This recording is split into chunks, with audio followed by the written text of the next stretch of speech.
100 days weight loss challengeல டே 39.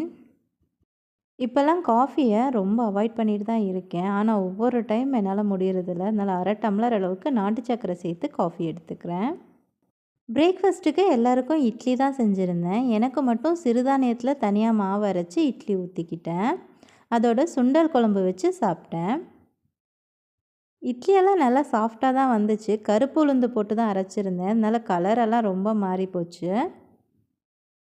சிறுதானிய இட்லி எடுத்ததுக்கு என்னமோ மத்தியானம் வரைக்கும் நல்லா வயிறு ஃபில்லிங்காக தான் இருந்துச்சு. மத்தியானம் கூட பசி இருக்கலை. மத்தியானம் லஞ்சுக்கு அதே சுண்டல் குழம்போட கொஞ்சமாக சாப்பாடு வச்சு எடுத்துக்கிட்டேன். டின்னருக்கு அதே சிறுதானிய மாவு வச்ச தோசை 2 சுட்டு எடுத்துக்கிட்டேன். இட்லி பொடி வச்சு தான் சாப்பிட்டேன், நல்லெண்ணெய் ஊற்றிட்டு. தோசை எண்ணெய் ஊற்றாமல் தான் சுட்டிருந்தேன். நல்லா மொறுமொறுன்னு தான் வந்துருந்துச்சு. திரும்பவும் நாளைக்கான வெயிட்டோட பார்க்கலாம்.